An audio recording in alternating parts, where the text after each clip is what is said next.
quit picking. In a delicate position when the fans listen. And 4 nights out the week, it's like your man's missing. Do this dance with me, and I promise that you'll get a standing ovation. I failed to communicate the road at this dope play. We need an upgrade, site needs an update. Dot about to turn 8 years, she need a cupcake. Fuck what your friends say, monitor my fan page. Always try to keep it.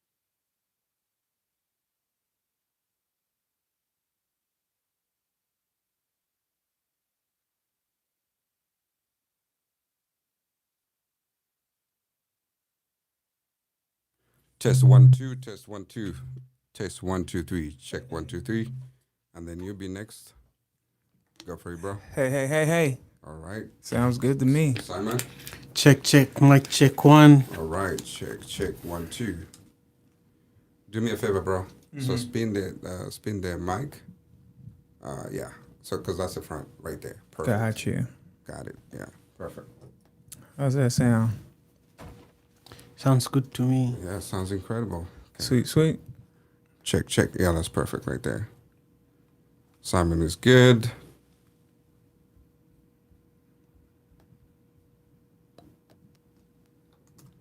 Guess since we celebrating hip hop, we might as well just go in with hip hop. That's right.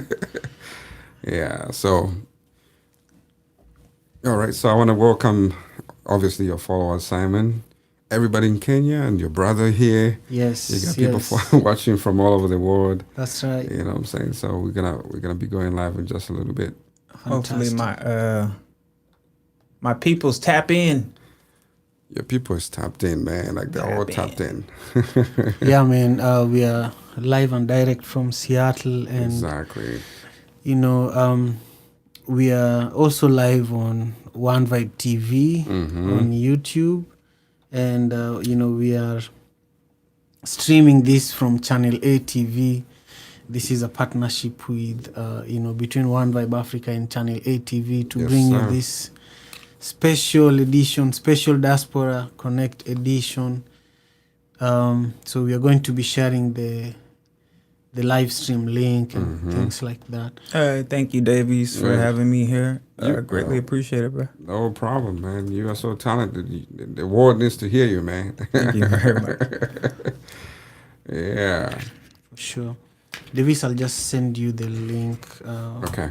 On Facebook? Yeah. Okay, cool. Message. Yeah. Got it. Okay. Got it? Yes, I got it. Thank you. All right, cool. Gentlemen, you ready to go? Yes. Always. Okay. Born ready. All right, we're just gonna do the generic intro, and then we're gonna go out with your outro for One Vibe. Fantastic. Yes. Okay, so officially we want to definitely welcome all the followers watching from Kenya. Officially, we got to see some people watching from Kenya. That's cool. That's right. My brother, he has a bunch of followers as well. So all of us have followers. So, let's get this going. Okay, your brother's ready to go? Yeah.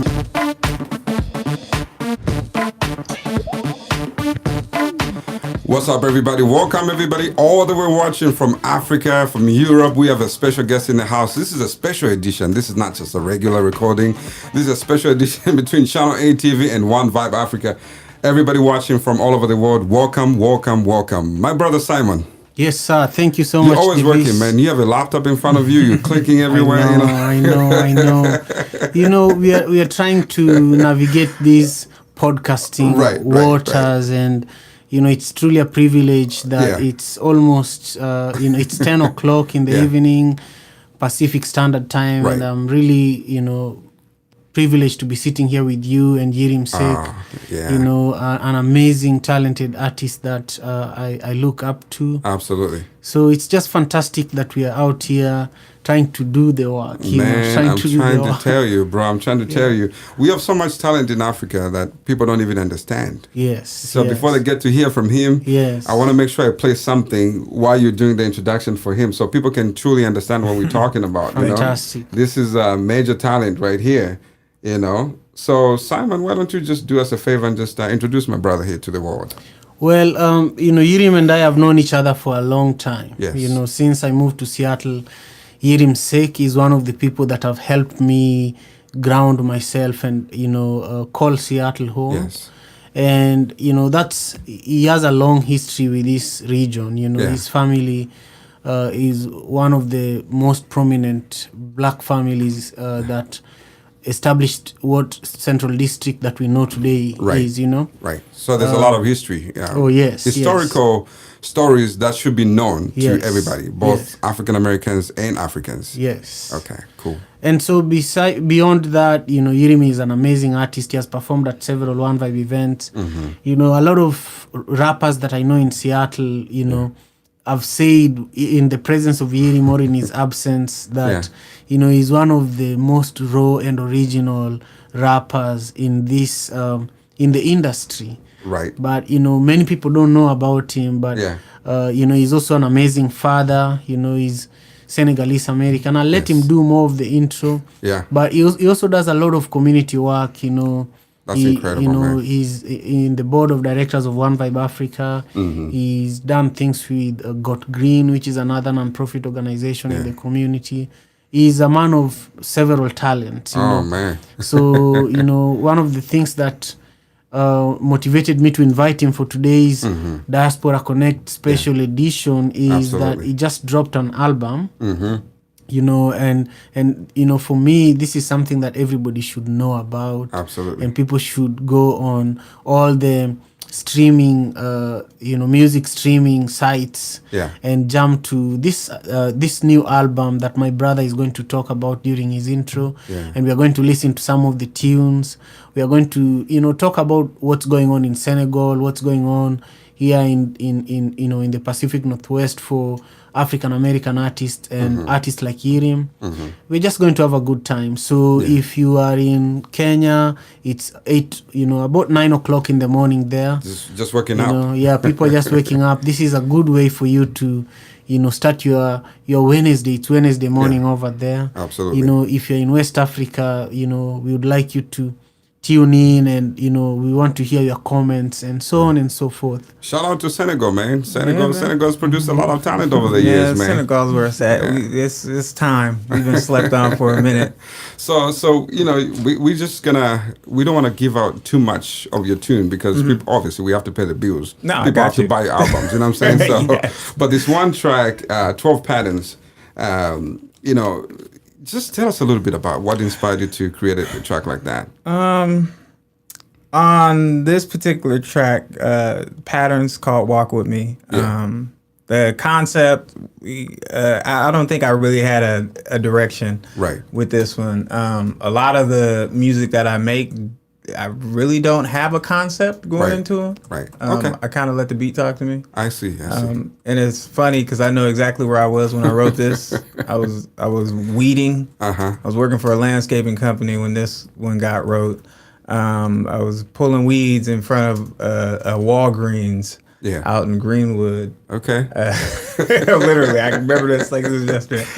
And I'm sitting there with my headphones on, my wireless headphones, and I'm just reciting, just random bars, and it came to me, and the song kind of wrote itself. I know it sounds cliche. Amazing. No, that's great, man. That's great stuff. Yeah, but people often ask me how I write music, and a lot of it doesn't come from me approaching it with a general idea in mind. Right. I kind of just let the beat talk to me and let my voice be an instrument. But when I worked with this on my producer specifically, I did ask him. I said, "Hey, I need you to create a beat for me that is a little bit different. Some switch ups in there, some transitions." And I listened to several different artists just to get kind of a general idea of how I would approach it. And style out on it, I guess is what I would say. Excellent. But it fit. Ultimately, it fit. I created well over 60 some odd cuts in order to come with the 13 that I put on this project. And that's dope. Walk With Me fit perfectly. Okay. So before we turn the microphone back to you to introduce yourself, we're just gonna hit the track real fast. We're gonna mute the microphone so we can all enjoy like everybody else, because we're gonna play the music so that everybody can hear it. And shout out to your producers, obviously. Yeah, J Battle, man, Creeps. If you watching, man, you my guy. Shout out to my boy Simon. Went to work on this. Yeah, man. So let's do this. So Why don't you do us a favor and just introduce your track? This is name of this track is called "Walk With Me." It's on my fourth studio album, follow up to my 2009 release. Hear Me Out. This is off of Hear Me Out 2nd edition. Walk with me. Do I have to point the obvious? That I'm exploiting my talents until it's prosperous? What you do is small time like hobbits in their cottages. What's a main to a side dish accepting of the compliments? Mints. We ain't of the same blood, traveling the same vein. Caught up in the matrix, trying to crack my mainframe. Paving out my own route, while you cruising my lane. The lion off the leash and I'm trying to keep my maintain. All I see is dames vigorously shaking culo. Self-esteem levels below, like the limbo. Got them high like blow in the dro. Crack a window, all I smell is gas in the air when the wind blows. What you mean, got you gassing off these pot of beans? Built a team, now I'm packing out these coliseums. Seems, and I got them screaming, hold up. What you hearing now is just a prequel to the blow up. And they told me I should talk to him. So I told him I would talk to him. Took it further than I walked with him. Riding ain't no stop to it, gotta keep the block moving. And they told me I should talk to him. So I told him I would talk to him. Took it further than I walked with him. I ain't trying to pose with him. I ain't trying to floss with him. Whoa, bro, that sound right there, man. Yeah, my guy, he's got an ear. He's definitely a talented dude, man. You got me food, man. That's like an East Coast sound, though. Yeah, I don't know, man. People always trying to describe my sound, or I say I'm like water. I'm like Bruce Lee. My style is no style. Yeah. It just kind of. Okay. I do what I do. I let it come natural. You're definitely very talented, man, and you're just definitely a raw artist. Thank you very much. Simon, I mean, what do you think about him, man? Man, particularly this song that we just had, I love the bass. You know, for me, I come from a reggae background or a very deep African music background, and so the bass is what like gets my heart pumping and gets my body moving, and you know that's Yirim's music. You know, we went with Yirim to Kenya before, and you know he performed at a small festival we organized called, you know, Made in Kisumu. Yeah, man, bro. Made in Kisumu. It was crazy. You know, there were so many artists. Ghanaian Blitz, the ambassador, who is doing so well right now. But you know, you could see Yirim's music standing out. You know. Then recently, July 11th, we had a show at the Neptune Theatre. You know, you can go on One Vibe TV on YouTube to watch Yirim's performance there, which was killer, backed by, you know, the Ancient Robot, you know. Yeah. But for me, what I deeply appreciate the most about Yirim's music is really that, you know, it's not just hip-hop, you know, it's storytelling. Yeah. And Yirim is just very, very comfortable on stage, you know. Yeah. And I always try to nag him and push him, you know, to keep doing more. So, you know, when did you release your first album? 2009. 2009. That was the first one. And I was young, was 24, 25 years old, maybe. Had a just, you know, fresh into fatherhood, and I powered through it because at the time, you know, I was coming out of a short homeless stint. I had just kind of settled down with my lady. Had a child, and I self-financed this project. You know, we did something that nobody else did. I didn't know at the time, but we had the first official, you know, starter kits for crowdfunding. I think that we kind of were on some groundbreaking when it comes to like GoFundMe, crowdfunding. We had the limited edition packages with the T-shirts and the limited edition CDs with the videos on it. Offered the poster. And at the time, this is when Seattle's hip hop scene was pretty bubbling. We could never do this now, but at the time, I took $500 of my own money and I just bought out the venue outright. And they gave me a night of my choice. Spent about 5 months promoting this. Had all the dopest acts that I had collaborated with at the time, and we packed out Chop Suey on a Thursday night. And till this day, I have this cataloged. I have this, you know, on my hard drive. That was like the most like memorable night in hip hop history if you was around at that time. If y'all wasn't there, then you was missing. Missing out. It was cracking. I'm not even tooting my own horn. We did something phenomenal that night that I believe me personally, me and my team at the time could probably never duplicate again here in Seattle. Absolutely. The scene has changed so much, and venue owners ain't having it. So how has your roots influenced your music, the sound? Because you have a very interesting tone, and like you said, it's fluid. It's like I can hear East Coast, I can hear the West Coast, I can hear the African influence in there. So how has your roots influenced your who you are as an artist? Well, I have a dual heritage background, so I'm second generation Senegalese. Right. I have a Christian side of the family. I have a Muslim side of the family. Mother's side is Christian. Father's side is Muslim. How that happened, I don't know. Yeah, it's an interesting blend. It's an interesting blend. But my mother was never hardcore Christian. She was more Pan-African. Right.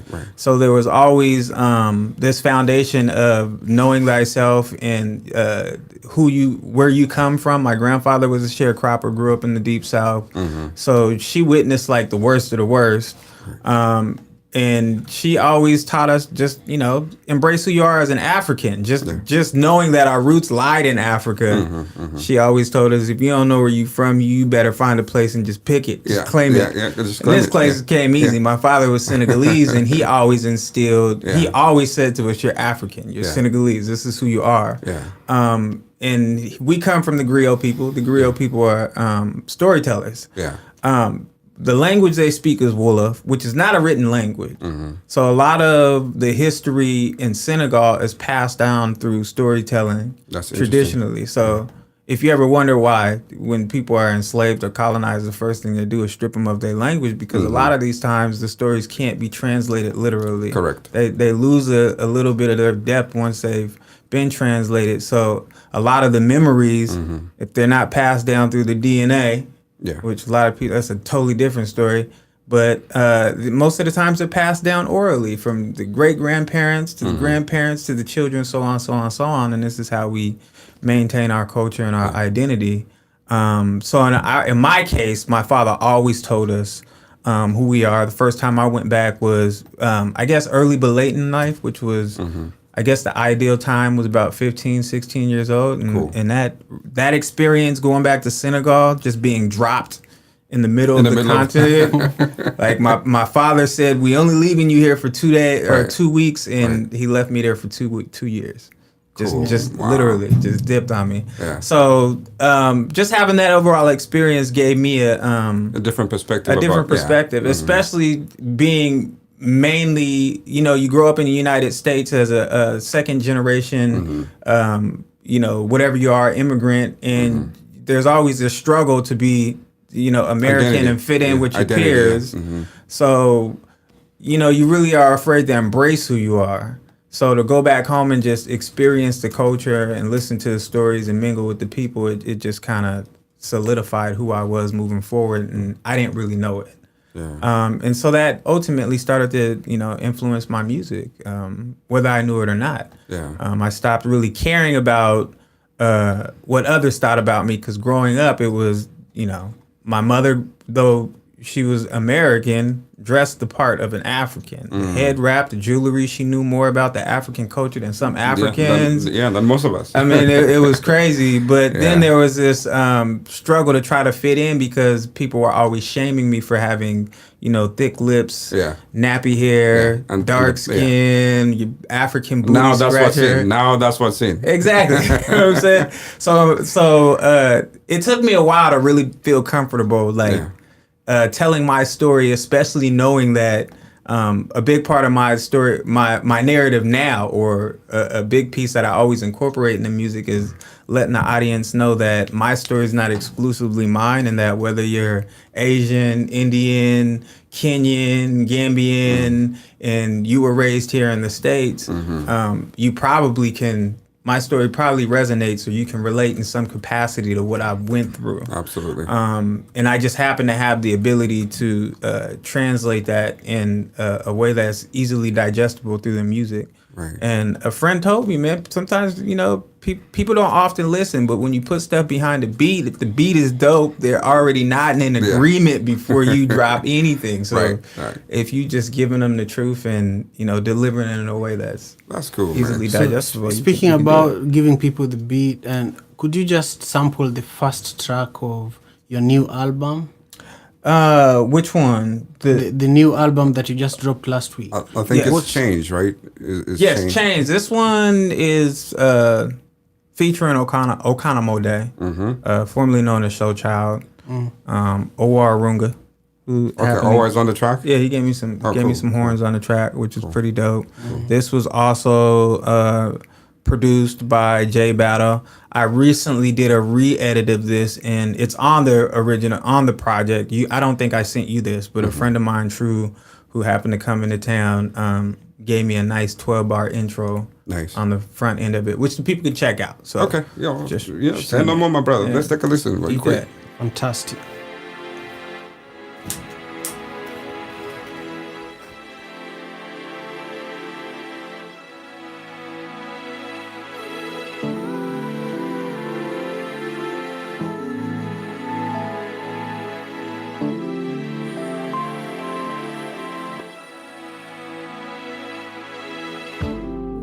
As a result of my actions, you nitpicking, bitching about who I'm quit picking. In a delicate position when the fans listen. And 4 nights out the week, it's like your man's missing. Do this dance with me, and I promise that you'll get a standing ovate. I failed to communicate the road at this dope play.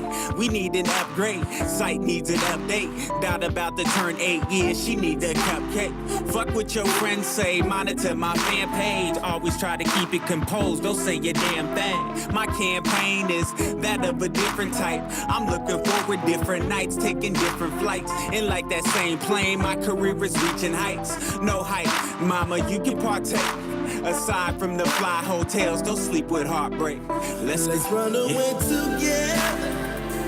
Take a magic ride. I will be your rocket. The turning of the time, soaring into freedom. Children at play, all the way. Now you asking questions, tracking all my movements. Told you I was about these dollars, throwing in 2 cents. Every moment that I'm with you, priceless. But every moment that I don't move, I feel lifeless. It's not you though, truly use a flawless pearl. All I want is that this music takes us around the world. Let's skip Rome and go to places unknown. And every day adjust our clocks to new time zone. You may not think that's realistic. Suntans in Senegal, gondolas in Venice, Mahjong in Taiwan, yacht clubs and tennis off the coast of Dubai, multi-course with the dinners. Spending up these cheeses, crossing all these borders requires lots of visas. Sorta like that card that I keep in my Yavisus. White sands and catamarans, we Let's can run breeze away through. together. Take a magic ride. I will be your rocket. The turning of the time, soaring into freedom. Children at play, all the way. Let's run away together. Take a magic ride. I will be your rocket. The turning of the time, soaring into. It's beautiful. Wow.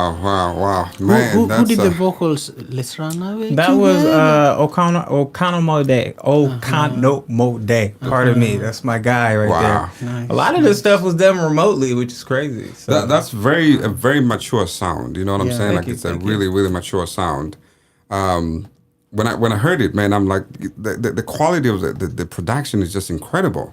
man, let me tell you, this project was It like drained your pockets. it wasn't even about the money because I don't mind investing in the craft. And me and my producer have a formula that doesn't necessarily require me to spend, endless hours in the studio to kind of get the work done. Right. And I'm a writer, so I come prepared. Yeah. But the most difficult thing about this process, I think, was quality over quantity. But it's funny, in order to get the quality, you had to record the quantity. Yep.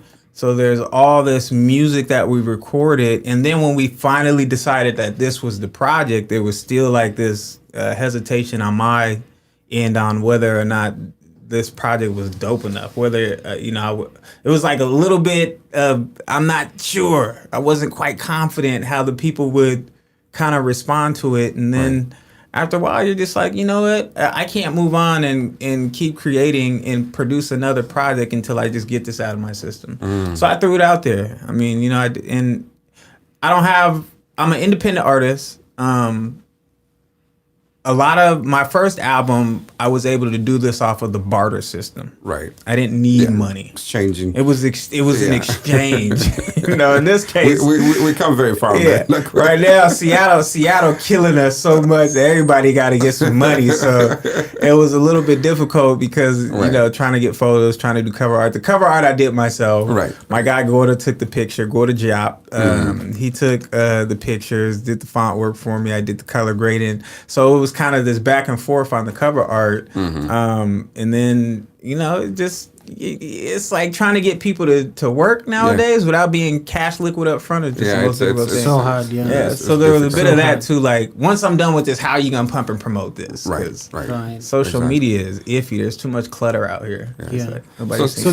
Simon, I was just gonna say the collaboration between Channel ATV and One Vibe, through all these platforms that we're creating. Why did you think it was imperative for brothers like myself and yourself and Congolese Integration Network and other communities out there, other nonprofits out there? Why do you think it's important for us to finally get to work together? Like, we've always been friends, right? We always support each other. But why is it important for the people to actually see the collaborations and the support that we take into this level now? Well, if you think about what Yirim was saying in regards to his first album, where it was a matter of barter trade, with the producers, with musicians, with people that made that album possible. That's why he was able to drop it, But this second one, how long did it take you before you released the second one? I think we're probably, to date, literally probably 5 years in. 5 years, But people, I don't tell people that because... now they know. I mean, it doesn't even matter to me because my brother. This is what validated this project to me. Out of all people, this didn't translate. Like, I've had releases where the response was immediate and the boom was like, oh yeah, people are retweeting it, people are reposting it, and it runs its course after a week or so. 2 weeks or so. So then you have to be creative and find new places to put it, create new content. So you kind of have to think 5, 6, weeks, months ahead. And how are we going to keep this bubbling? In this case, I said I wasn't going to overthink this. Like, I'm going to tell the people the backstory of the pieces. I'm going to continue to create a story around the individual pieces of this album rather than treating this like a musical piece. But what validated this project to me after it was dropped was it didn't translate into a bunch of likes on Facebook. It didn't translate into a bunch of views on Instagram.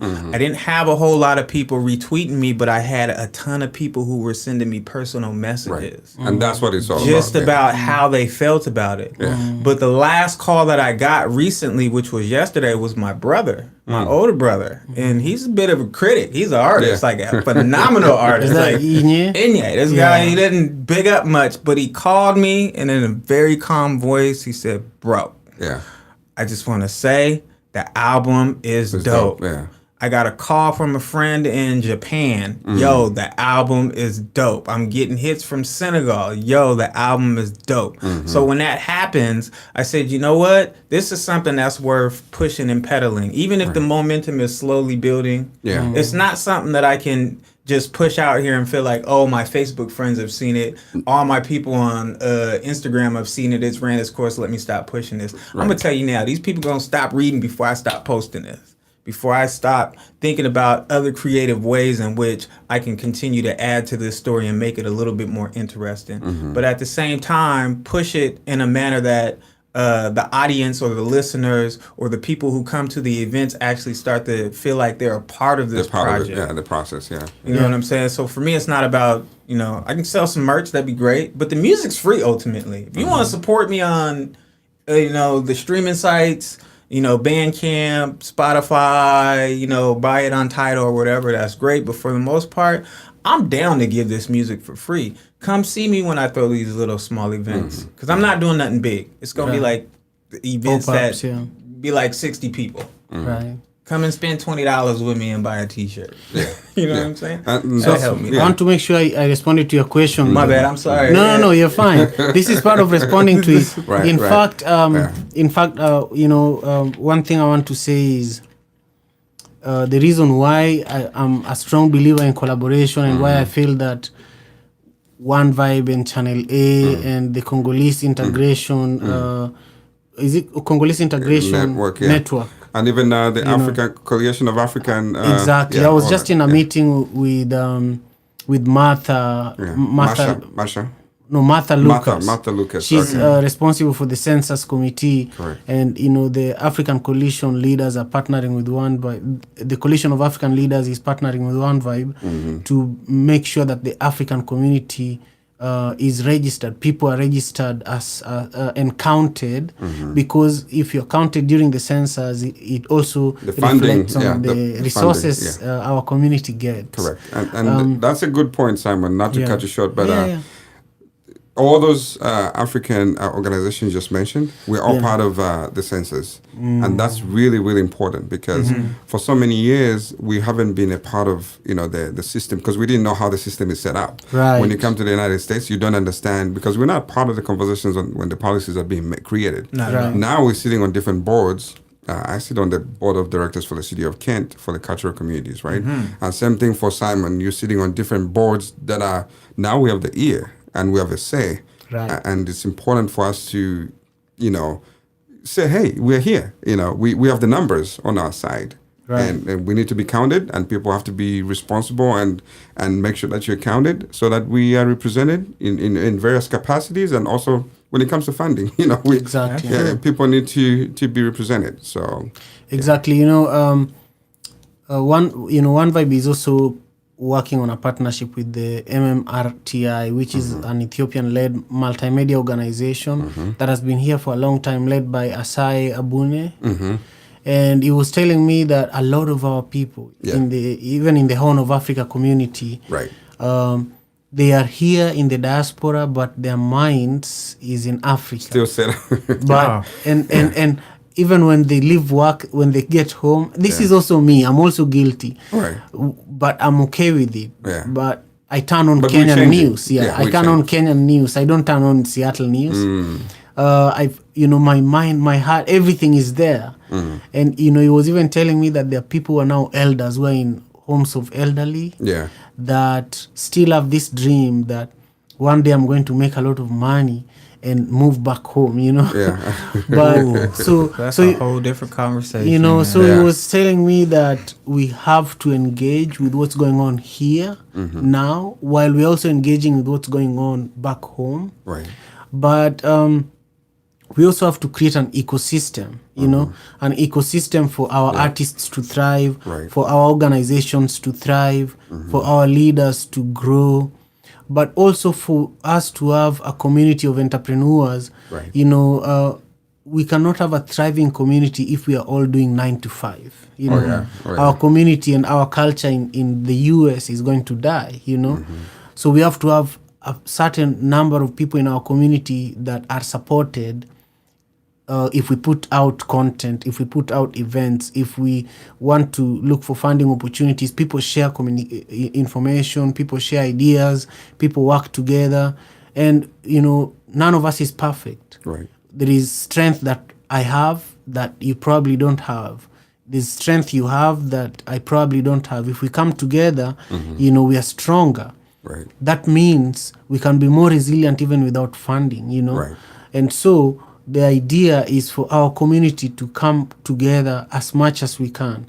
When I see that Yirim has dropped an album, he does not have to reach out to me. I reach out to him and tell him, let's go to channel A immediately, And, you know.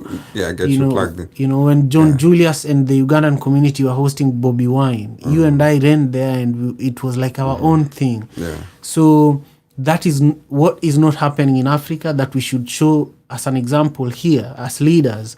We should really show our people back home that, you know, a brother in Zambia who is doing an amazing project does not need to wait for a government fund for him to partner with someone in Kenya or Senegal. Not at all. You know, Not at all. I was watching Jack Ma, this billionaire from China, and he was saying that the people who are going to change Africa are not the governments, are not the president. It's the entrepreneurs, the artists, the people who can go and interact despite the borders. Right. And this song that we just listened to was talking about that, borders and man, you know, I think I think you have to have that vision first. You have to, and even in the song, there's the line, you may think this is unrealistic, but I don't know. I think a lot of what we fail to understand as Africans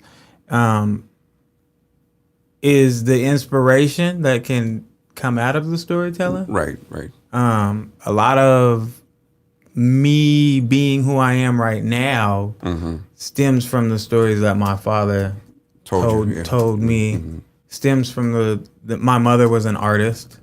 I feel like I'm almost picking up where she left off at. Funny how the both of us share the same birthday, April 9th. Yeah. Wow. So me and my mother have the same birthday. She was an artist. She kind of did what she did, aged gracefully. Is still an artist, but you know she's an extremely talented artist. She's an extremely talented person. So I feel like I'm almost picking up where she left off at, and I can only hope that my daughter does the same. Right. I mean, they pick it up. They pick it up so fast, and you know, just whatever you do, it's not about shoving it down her throat. No, not at all. To get it done, but just her being around that influence from the father figure, because you're the most important thing to her right now. You know, up until when she becomes a teenager, then it changes up a little bit. I'm going through it right now. I mean, it's funny. He spoke about being an entrepreneur, but I just picked up a job after 7 years of working for myself. Yeah. And it was something that my daughter needed to see. Right. Like for 7 years, she lived the best life that she could possibly have lived because she didn't want or need anything. But to see her, for her to see me like go through these levels, I think was very important for her, because my mother, unfortunately, only spoke about struggle. Right. Only spoke about the struggle that she went through.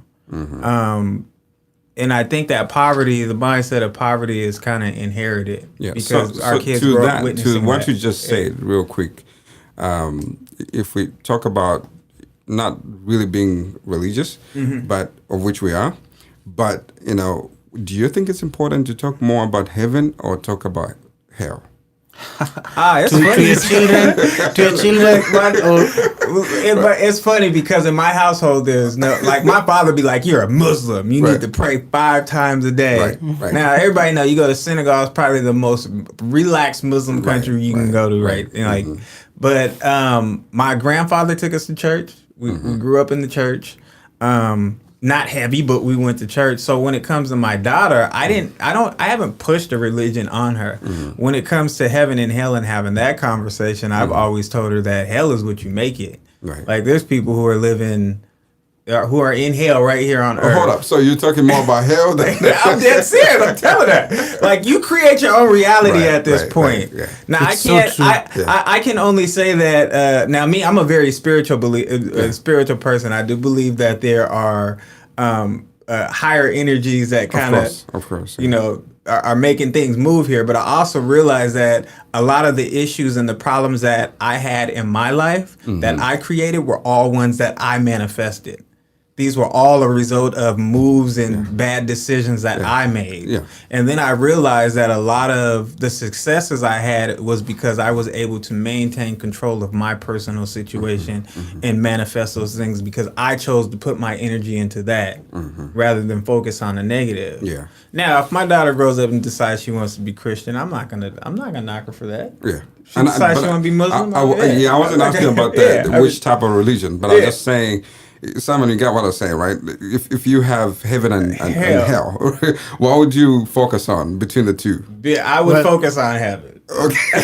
Obvious. What about you, Simon? Well, focusing on it in just terms of thinking about it or talking to your kids about it, or in the content of your music. Yeah. Well, on to tell you the truth. I misread that. I'm sorry. No, it's fine. That's totally misinterpreted. Yeah, I think this does not really matter. What matters for me, and what I see on a day-to-day basis, is to be realistic. And to be realistic is to talk about the challenges and the victories of living this life in this country, and also talk about the past, the history, and what's possible. And when let's say I'm dealing with my child, when she falls down and she's in pain, that's her hell. When food is ready, or when I'm forcing her to eat something she does not like, and I'm causing hell for her, But so when you're still talking about hell. But then when I let her watch cartoon and everything she wants to watch, that's heaven. And she comes and hugs me and says, "Oh, you're the best daddy ever." Then a few minutes later, weird. I just tell her, go and pick up that thing that you just dropped, and she's like, "That's hell," because you can switch it back and forth the way it is. Hold on, I have a question for you. Why do you pose this question? I'm curious because I wouldn't even know really how to address this. My kids ask me this question. So the reason why I asked you that, because when you're religious, right, you're raised up in a home where, these things are being told in your brains. They're being put in your brains for the longest time. So it comes a time when you have to make a choice. Like, okay, this is what I was taught, but this is what I'm finding out for myself to navigate through the process. Because I picked it up because you're talking about, your struggles can form your success, right? So now, do you live to be afraid of failure, or do you live to aspire because of success? You see what I'm saying? Going back to religion, well, I don't want to get technical with you. No, but you said something because a friend of mine years ago, when I was young, doing music with him, and he was an older gentleman, he said, you have to make a decision early about how, and this applied to I think, just being successful in life. But at the moment, I think he was speaking about the music. He said, you have to decide how far you want to go with this, because a lot of people are afraid of success. Absolutely. And then there was a moment in my mind when I was younger when I thought about what success would look like and how much dedication and it would take to really achieve the level of success that the commercial industry had put out there of what that success looked like. It was scary. It is scary. It's a scary thought. And the reason why I actually tapped into that, Simon, I deal with a lot of different artists and, models and different people, right? So some of the things that they struggle with is to find that balance. Because people think, okay, I posted a picture, it has 200 likes, and then the next day they post a picture, it has 20 likes, and then they get depressed. I'm so past that. You know what I'm saying? But you already passed that. But you have to go through the process, right? Yeah. And I tell people, like, when you put something in the air, you're not in control of how many people are going to see that, right? You're not in control. They'll see it. For the most part, they'll see it, but they're not going to click that like.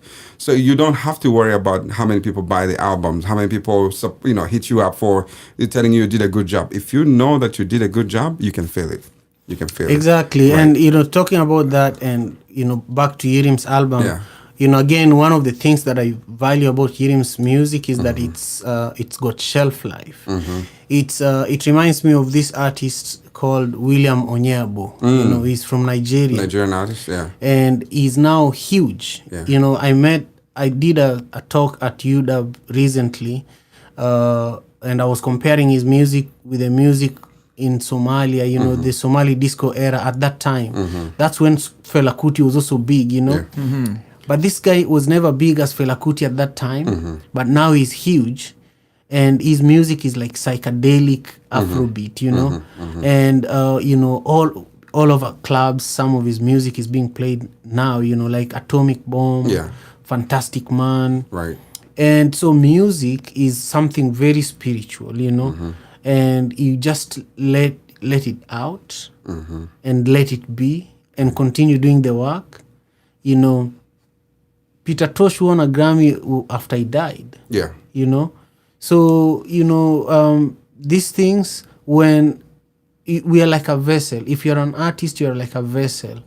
When something wants to come out through you, your job is to facilitate it, you know, and don't fight with it. Just let it. And this is this is what I said earlier. You know, sometimes the music it sounds crazy, but sometimes the music just writes itself. On that same topic, though, because we've had this conversation of kind of having faith, entrepreneurism, and then just, you know, being a vessel. Yeah. And it's funny, the two of those things really hit hard with me. Is one, being the vessel, and entrepreneurism. And then going back to what you said about people trying to reach this level of success and then feeling down because they didn't get the response that they have. I do realize that we live in an age of social media and that social currency is a real thing. Like, people really do value you based upon the response that other people are giving you. Not even how they feel. It's they want to hop on the bandwagon. It's true. Now for me, I worked for myself for 7 years. I made great money. My main goal has always been two things, especially now that I have a daughter. One, I never liked working for anybody else. I always wanted to be an entrepreneur. When I had a daughter, things changed because I realized that it wasn't just me who I was now responsible for. So then I had to ask myself questions. I literally sat down one day, and I mentioned this to Simon. I call this a self-audit, where I literally sat down and I asked myself several questions. I said, if I got locked up, could I bail out of jail? If I got sick tomorrow, could I pay a hospital bill? Could I hire a lawyer? Do I have any funds and savings? Does my daughter have a trust fund? All of them things came up, no. And then I realized that I no longer was doing what I wanted to do for me, that it then became about her. And so that's what kind of fueled my motivation. That's when everything else kind of went out the window. I see. So I was like, this isn't about me anymore. If there's one thing that I need to do, is leave a legacy behind that for my daughter more than anything, is to make sure that she's financially secure moving forward, that she doesn't have to go through the same struggles. I feel like the curse of poverty needed to stop with me right then and right now. The fact that I didn't like working for individuals, I started working for myself, and I felt like it was important for her to kind of witness that transition, to kind of see her. It was important for her to see me go through the struggles and have these little successes in these benchmarks and keep and rise, you know, through this tier system. Because I feel like that essentially is going to be passed down to her through examples. That's right. And we still have that conversation. But right now, my whole thing is just being an entrepreneur, making money off of my music and my passion. Because at some point, I feel like it's totally fine for you to be real with yourself and say that you want your passion to transmute into some hard currency. There's nothing wrong with that. I think that's totally fine. But then there's this financial literacy piece that a lot of artists don't understand. Well, that's the issue that's there. Most artists, they're so talented, but they're missing the business side of things. Exactly. And same thing when you create platforms. You can understand, you can have the passion all you want. This is what I want to do for my people, for my village, or whatever. But if the business aspect is missing, then you miss out on so many opportunities. But this is why I was saying that you don't have to be perfect in everything. No. And as you grow as an artist, you need to understand your community and understand who is the accountant in our community that has no job, but loves my music or loves music or loves our community, and approach them and tell them, look, you're gifted as an accountant and I'm gifted as a musician.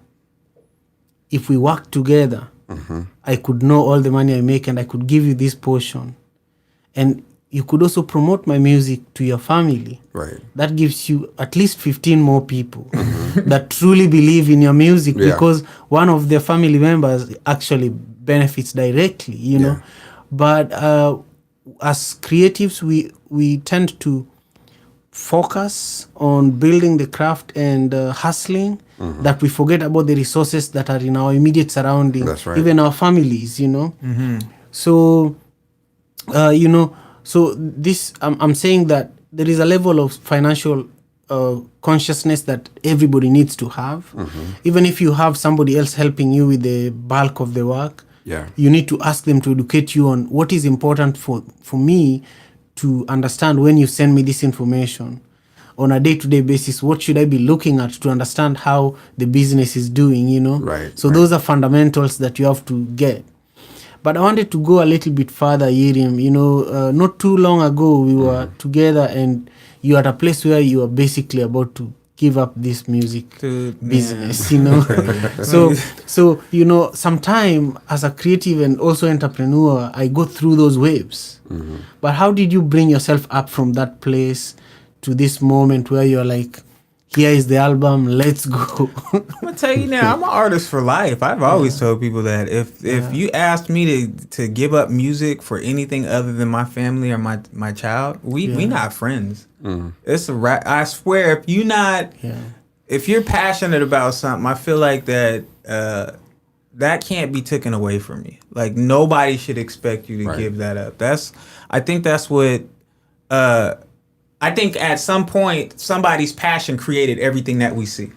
It was an idea. It was a thought that they were passionate about that gave you that Mac computer, that gave you this technology that we're using now in order to relay this message of, you know, collaboration and community and African diasporas and storytelling. I mean, it was somebody's passion for whatever they did that got us right here, right now.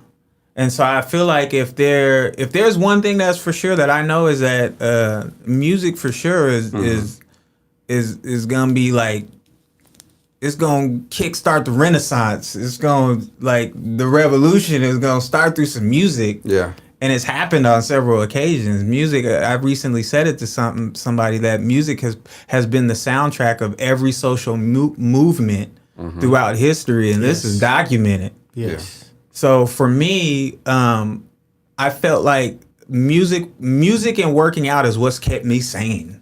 I'm just gonna be honest. Like, I look at the state of the world, especially now since I've had my daughter. I don't look at things like other people. Yeah.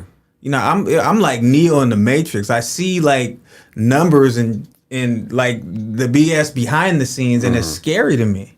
I almost feel like this world is lost. But what I do have control of is what I can contribute to the world and making it a better place, and what I can contribute to ensure that my family lives in heaven while here on earth. You know what I'm saying? Right. And that's through my passions, through my skills, whether it be music or through the trades, doing hardwood flooring. I only went back into the workforce for specific reasons, and it's very temporary. I'm going back to working for myself in the next 2 years. Well, the good thing is that you have a plan. Yeah, I have a plan. So important. So when you like, I found myself in these dark spaces, and I have to credit my lady too. Like, I have a very supportive woman who has been there through the ups and downs. I was a full-time father for the first 2 years of my daughter's life, totally unemployed. She was there when I was literally burning CDs, hitting the streets and selling them with my daughter in a baby Bjorn on the streets. And when times were tough and I didn't have money, you know, she wasn't making a lot, but she'd shoot me $20-$30. You know what I'm saying? You know, go hang out with your friends or whatever it was. And it wasn't a permission thing. It was just like, yo, you are a phenomenal father. I see you're passionate about something. And even today, she's always having this conversation where she makes mention that she might have held me back. And I have to remind her, no, I had an option here. I had a responsibility and a duty when I had this child. So at that moment, luckily, I was at the tail end of a project and I was able to power out my best work to date in 2009. And everything stopped for 10 years, 12 years. I think we're on 12 years now since my first release. Since your first album? Since my first album. 12 years in. My daughter just turned 13 on the 16th of this month. Yeah. And so now, what kept me sane, in all honesty, Simon, is that I never stopped working on music. Yeah. Even if I didn't have the capacity and the resources to put it out there and promote it to the people and get the response that I needed from social media in order to keep me going. But I'm gonna tell you now, there's still a shallow part of me as an artist that gets a like on Instagram or gets a like on Facebook, and that makes me go just a little bit harder. A little bit harder, True. yeah. It's You know true. what I'm saying? Yeah. Speaking of a little bit harder, let's take a listen one more time. Position when the fans listen. And 4 nights out the week, it's like your man's missing. Do this dance with me, and I promise that you'll get a standing ovate. I failed to communicate the road at this dope play. We need an upgrade, site needs an update. Doubt about to turn 8 years, she need a cupcake. Fuck what your friends say, monitor my fan page. Always try to keep it composed, don't say a damn thing. My campaign is that of a different type. I'm looking forward different nights, taking different flights. And like that same plane, my career is reaching heights. No hype, mama, you can partake. Aside from the fly hotels, don't sleep with heartbreak. Let's run away together. Take a magic ride. I will be your rocket. The turning of the time. Soaring into freedom. Like children at play. We'll go all the way. Now you asking questions, tracking all my movements. Told you I was about these dollars, throwing in 2 cents. Yo, I just Ladies gotta- and gentlemen, that is just phenomenal music, man. I don't know what to tell you, So bro. can I just plug like real quick? Yes, that shameless plug. Like there was like a lot of people who were like involved in this in a capacity that like we weren't physically even in the studio working on a lot of this. A lot of this stuff was done via email and Right. you know, I got shut down by a lot of people when it came to the features, but those who showed up for this project, I just want to give them a healthy shout out. Like my guy Pearl Dragon from Champagne came through and laced it. Adrabu, Flyer Moon Royalty came through and laced it. I got my guy LaRue, who's been a longtime partner of mine, who's held me down since like day one. Who else is there? DJ Tremendous came through and laced it. Okanamo Day, Owa Arunga, like this. And this is I don't know how much time we got, but I gotta tell this story. Yeah. Like on the last track, Timber, and it's not a vocal feature. It's my father. I called him up one day, and this is why you like the music. Just low key, quiet as kept. Like I've always been a fan of the drums. I feel like that's the pulse, that's the heartbeat, that's what drives the music. And I went to my producer when I started this, and I said, whatever we do with this project, there has to be a little of my Senegalese culture in there. We're heavy on the drums. Like there has to be something that is signature and says Yirim Seck It's your throughout. tradition, yeah. My father, I called him up. I said, yo, is there any way you can come and just bring some of your instruments and to the studio? And I called my producer. I said, yo, I'm bringing my father through. He didn't know what was happening. I show up to my father's house, and he's literally on the curb with like 20 instruments. He done brought the xylophone. He done brought the quarter out. He done brought the cowbells, the dun-dun, the talking drum. He's got all this instrumentation, and we pack it up in my little V-dub, and we go to the studio, and we haul it inside, and my producer's just kind of looking like, okay, What's going on? we gotta relocate the studio. So he literally broke the studio down and moved it from the room into the living room. And my father just jammed out, just randomly playing stuff for about an hour and a half. And my producer created a whole new sound kit that we could just pull and sample from. Right. And so a little of what you're hearing on Timber is my father in the background with a lot of the instrumentation, just That's kind of cool. doing his thing that my producer just pulled in and freaked it and worked with it. So That's cool, So that's my father. The only collaboration I've done with him. He's in Senegal now. He moved. He bought land and has been gone for about 3 years now. Good for so him, He's man. back in Senegal now. So shout out to Poppy Seck. Everybody else who featured on this project, man, I couldn't have done this without you. I feel like I got my mojo back, a little bit of a little bit of wind behind me, a little bit more confident moving forward. And I've learned that regardless of how people respond to it, regardless of what's happening on social media, you gotta be your own biggest fan. And the music has legs. It's going to move. I'm trying not. I'm humble, and sometimes people say that's probably what holds me back. But in this case, I'm a remain humble. I'm a do this as gracefully and keep my ego in check. But I know this is a phenomenal project, and I'm just gonna push it long term. And sounds like we're talking about heaven, man. Right, thank you, man. We creating heaven right now. Simon, my brother, in closing, man, I just truly appreciate you for making things move and believing in yourself and believing in others as well. So we have to do this right by just having you close our sit down today. It was like we're just having a conversation. Yeah, man. Like, thank you, Simon, for having me out here. Like truly, and to you, Davies. Yeah, like man, this is right. It's cool, man. I have another brother now, man. So I thought you was gonna be some young dude who was gonna answer the door and just kind of be an ass and give me like 5 minutes and be like, you're out. But I thank you, man. It's all good, brother. It's all good. Yeah, when we have material, what we just did is we created material that then you can send out. For the next 2 weeks, you have something you can send out. We can send out and say, look, we sat down, listen to this story about this album and this brother, and go and listen to the songs, share. If you have a show, if you're looking for a show, there's more to give. And when people hear about you from other people, people pay attention, People do that for me. You do that for me a lot. You do that for me. So we have to do that for each other. But in just closing, for the sake of our listeners and viewers, I just want to say that this was a special edition of Diaspora Connect. We are recording it live and direct from Channel A TV. It's streaming on One Vibe TV on YouTube and also all over social media. And today we are talking about Yirim Seck's new album. What's the title of your album? The title is called Hear Me Out 2nd Edition. Fantastic. And it's available on all streaming platforms. You can listen to it right now on Spotify, SoundCloud, Tidal, Apple Music, Amazon Music. It's very accessible.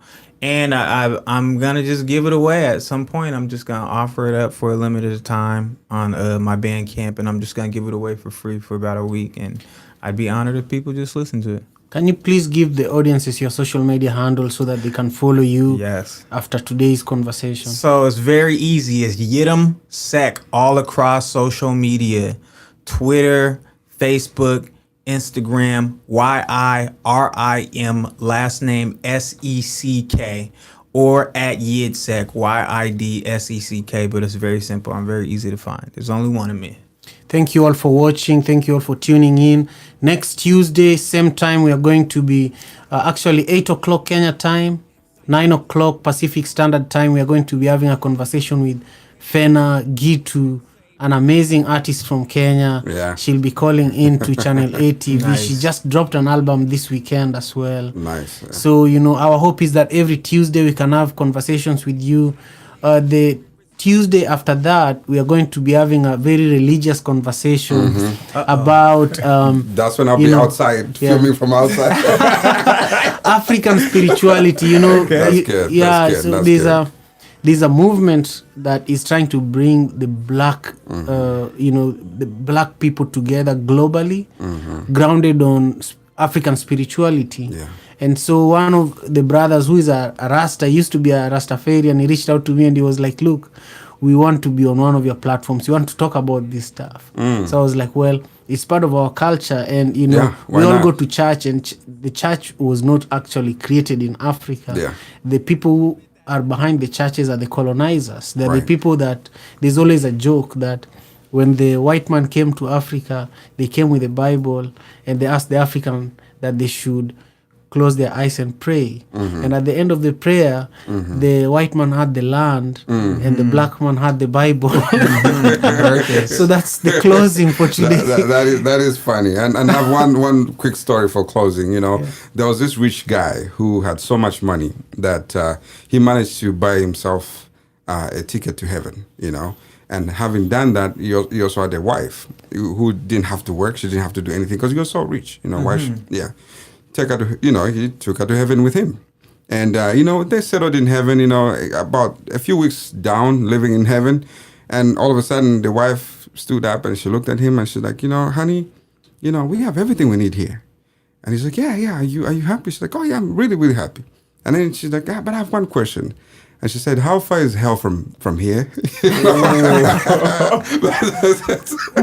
How far? So the point to this story is that we have to be content with what we have. Whether we're in heaven or we're on our way to heaven, you got to be content. So where you are, my brother, that's where you need to be. That's where God needs you to be. Yes, I am. So, I feel like I'm right on time right now. Yeah. So all the changes that you make in between the milestones, celebrate all that process because that's what it takes to get to where you're trying to be. Thank you, man. Thank Simon, you for having me I on appreciate you, man. Thank you so much for having us. Thank you for bringing all this good music, man. We're just gonna be out. Thank you. By listening to this right here, man. I'm gonna take this album home tonight. Yeah, man. So bump it. That track is a lot more meat to it. It's very nice.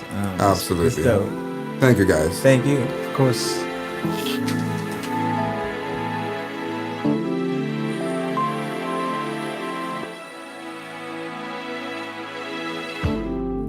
As a result of my actions, you nitpicking, bitching about who I'm quit picking. In a delicate position when the fans listen. And 4 nights out the week, it's like your man's missing. Do this dance with me, and I promise that you'll get a standing ovate. I failed to communicate the road at this dope play. We need an